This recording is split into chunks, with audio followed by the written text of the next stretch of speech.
उपासना करायला जमलो आहे. संगीत, स्वर, त्याचा प्रभाव माणसाच्या मनावर अतिशय खोलवर आणि दीर्घकाळ टिकतो. शुद्ध हृदयाच्या गाभ्यातून आलेला स्वर हा ब्रह्मस्वरूप असतो. स्वर म्हणजे कंपनातून निर्माण झालेला नाद. हा नाद, हे नाद ब्रह्म जगाच्या निर्मितीच्या प्रारंभापासून, कदाचित त्याच्या आधीपासूनही अस्तित्वात होते. हे अस्तित्व व्यक्त होतं ते माणसाच्या कंठात स्थित असणाऱ्या ध्वनीत. ह्या ध्वनीवर, ह्या नादावर संस्कार झाले. त्यातून शब्द, भाषा, साहित्य, बोललेला शब्द तयार झाला. पण ह्या सर्वांपेक्षाही मूलभूत असा जो नाद, म्हणूनच आपल्या अस्तित्वाला त्या अनादी अनंत परमेश्वराशी जोडणारा हा घट्ट धागा. म्हणूनच की काय, माणसाच्या मनावर खोलवर परिणाम स्वरांमधून होतो. जेव्हा भाव स्वरांमधून व्यक्त होतो, त्याचा परिणाम मन, बुद्धी आणि शरीराच्या स्तरावर अतिशय सखोल आणि जास्त काळ टिकणारा होतो. यात आपण तल्लीन होतो. अशा उपासनेत आपलं मन अधिक रमतं. स्वरांच्या सहवासाने आपलं मन प्रसन्न, ताजतवानं होतं. मानवी मनाचं जे सात्विक खरं स्वरूप, त्याच्याशी आपली परत भेट होते. हिरण्मये परे कोशे विरजम ब्रह्म निष्कलम, हा अनुभव आपल्याला प्राप्त होतो. म्हणूनच सर्व भाव एकवटून, एकत्रित होऊन, आपली वेगवेगळी अस्तित्व विसरून आपण एकच समान तत्व अनुभवण्यासाठी समान मन सहचित्त मेषाम, सर्वजण जणू काही अनेक शरीर पण एकच मन, एकच चित्तवृत्ती आहोत, अशा भावानं एकचित्त होऊन ह्या उपासनेत लीन होतो.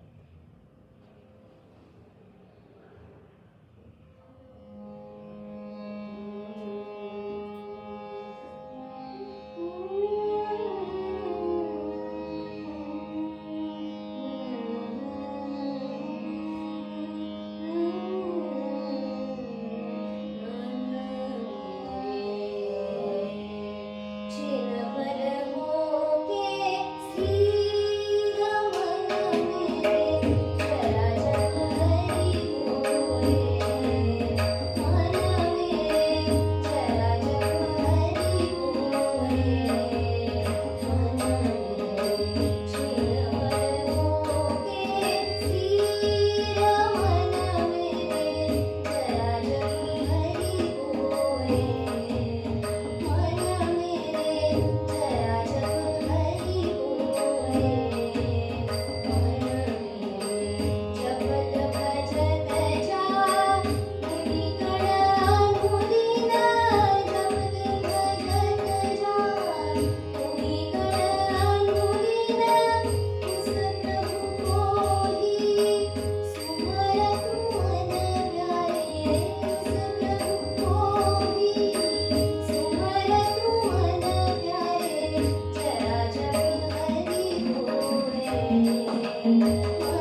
लवकर उठून टेकडी चढून माझ्या नेहमीच्या ठरलेल्या झाडाखाली उभी होते. सूर्योदय पाहायला, गालांना केसांना स्पर्श करणाऱ्या हलक्या वाऱ्याच्या झुळका, कानांना ऐकू येणारी झाडाच्या पानांची सळसळ, डोळ्यांना दिसणारी आकाशात सूर्योदयाच्या वेळी फुटलेली सूर्याची उशेची प्रसन्न प्रभा. मला फिरायला गेलं की नेहमी थोडा वेळ बूट काढून ठेवावेसे वाटतं, म्हणून बूट काढून उभी होते. पायाला होणारा मातीचा काहीसा मऊ, काहीसा खरखरीत स्पर्श हे सर्व आत शोषून घेत उभे होते. हळूहळू आपले शब्दातून व्यक्त होणारे विचार, त्यांचा गोंगाट, ती आंदोलनं, आवर्तनं हळूहळू शांत होत चाललेली जाणवत होती. शब्दावीण अबोल, स्तब्ध, तरीही स्निग्ध असा एक संवाद आतून घडताना जाणवला. निसर्गाच्या विस्मयकारी किमयेची जादू, त्या जादूनं मला व्यापलं. आपलं अवघं अस्तित्व ह्या प्रेरणादायी निसर्गात विरघळून टाकावं, निसर्गातल्या मुग्ध करून टाकणाऱ्या गोडव्यातून हे देणं घ्यावं, ह्या भावानं जीवाचा ठाव घेतो. विस्मयकारी मालिक की दुनिया से.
गुणांच्या सानिध्यानं, निसर्गाच्या संगतीनं, सरस भावानं सिद्ध झालेलं आपलं निर्मळ शुद्ध अंतःकरण घेऊन ह्या जगन्यंत्याची आराधना करूयात. त्याच्या ठाई आपल्या चित्तवृत्ती गुंतून राहाव्यात अशी प्रार्थना करूयात. त्याचं मधुर हरिनाम गाऊयात. भजो मधुर हरिनाम निरंतर, भजो मधुर हरि.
प्राप्य वरान् निबोधत क्षुरस्य धारा निशिता दुरत्यया दुर्गम पथवत कवयो वदन्ति.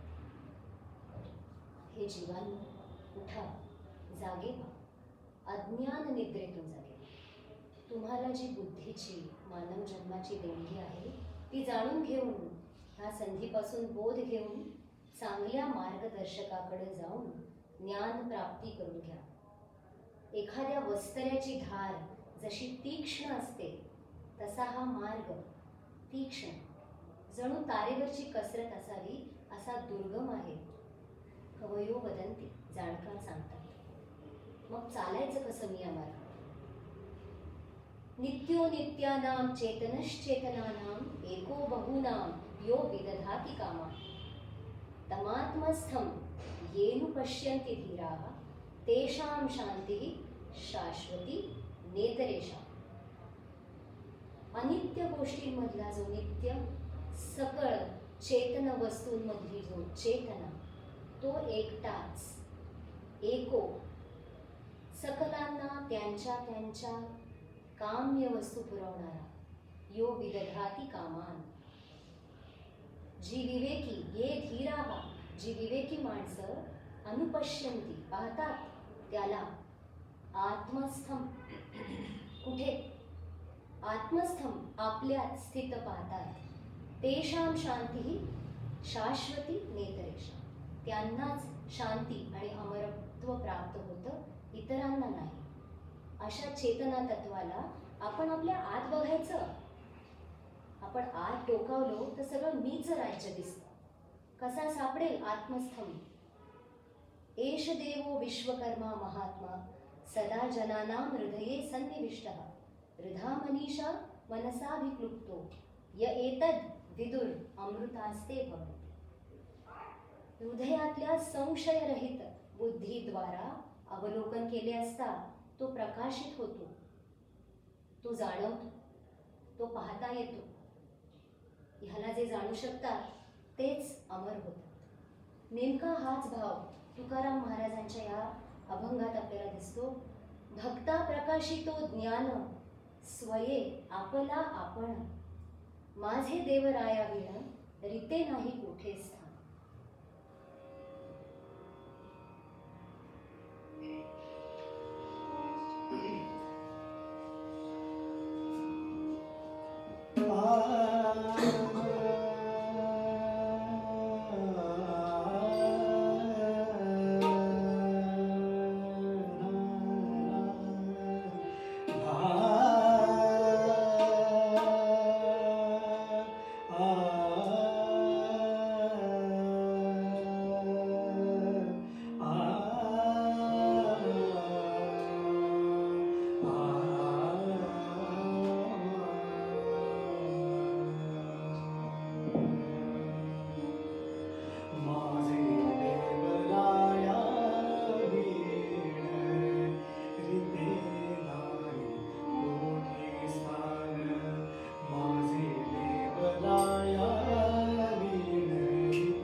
ब्रह्मस्वरूप परमेश्वरा, तुझ्या प्रेमळ मधुर स्वरूपाचं दर्शन, तुझं हे जे संगीत ह्या विश्वामध्ये भरून राहिलं आहे त्याद्वारे तू आम्हाला घडवतोस.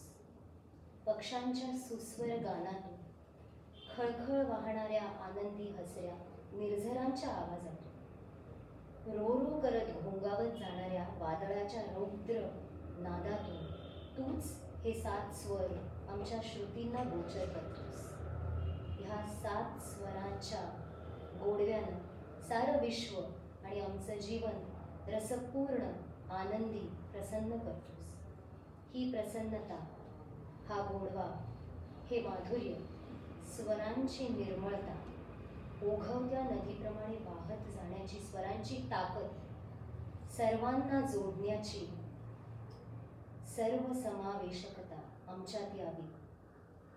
सर्व निर्मितीत आणि सर्व निर्मितीचा न ओरबाडता, न लुबाडता, न्यायानं, विवेकानं उपभोग घेण्याचं तारतम्य आमच्यात उपजावं. निसर्गात जसे भेदभाव नसतात तसे मानवांच्या राज्यातही मानव निर्मित उपरे भेदभाव नसावेत. निर्मळ सच्चेपणानं वागण्याची उर्मी असावी, अशी जाण आमच्यात जागावी, असं तू कर. हीच आज स्वरब्रह्मस्वरूप परमेश्वर चरणी प्रार्थना. कृपा कर, कृपा कर, कृपा कर. येनाहं नामृतास्यां किमहं तेन पुर्याम्. असतो मा सद्गमय, तमसो मा ज्योतिर्गमय, मृत्योर्मा अमृतं गमय. आविराविर्म एधि रुद्र, यत्ते दक्षिणं मुखं, तेन मां पाहि नित्यम्.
धर्म राज्य भेद मानवान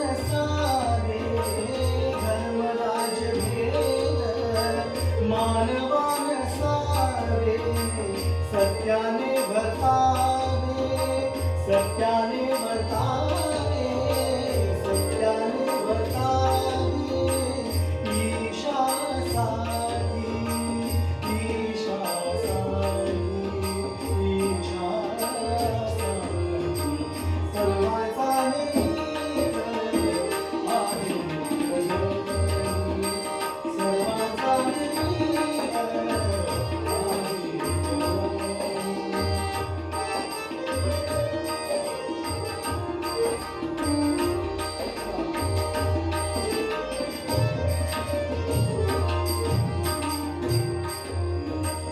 सर्व सुखी भावे भिक्षामी मागतो सर्व सुखी भावे भिक्षामी मागतो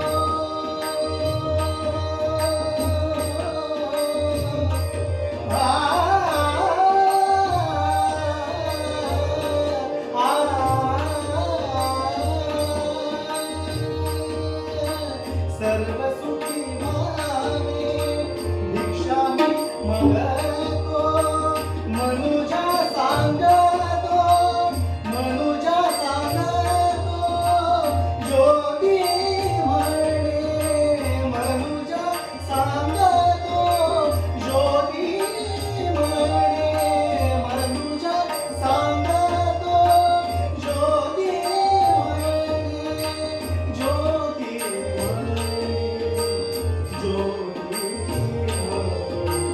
सर्वांचा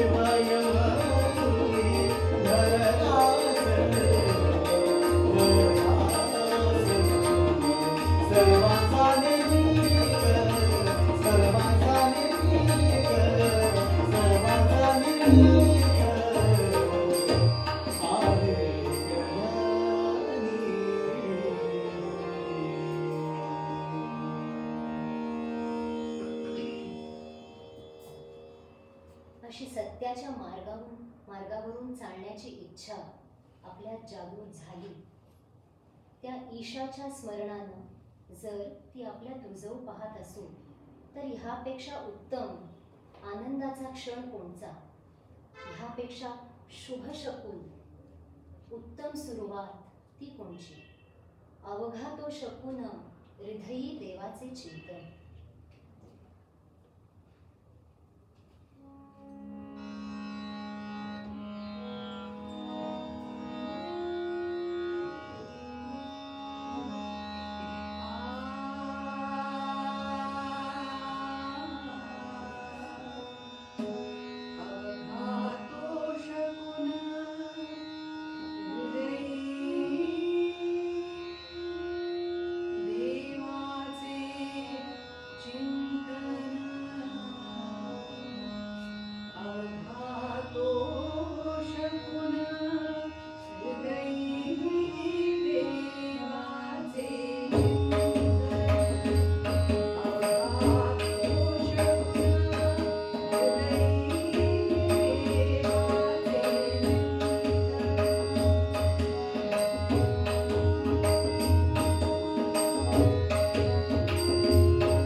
असा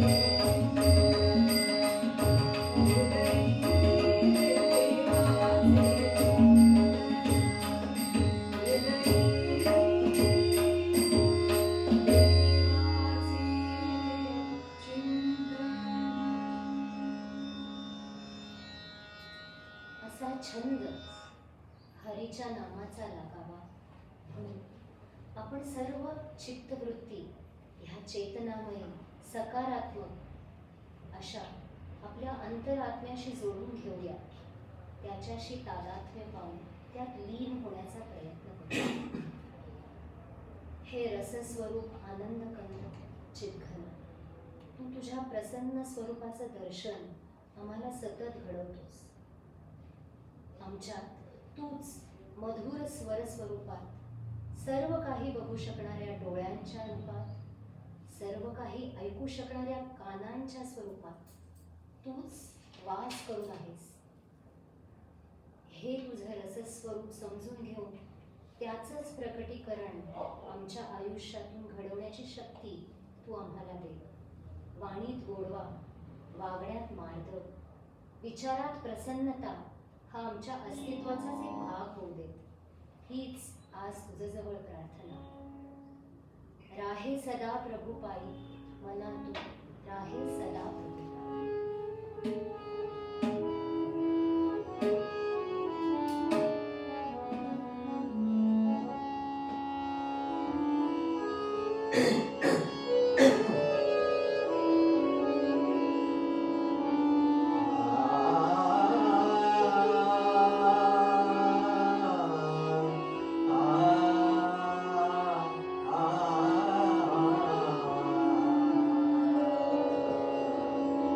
राधे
देऊ पाय मला तू आहे सदा प्रभू पाय मला तू आहे सदा प्रभू पाय आहे सदा प्रभू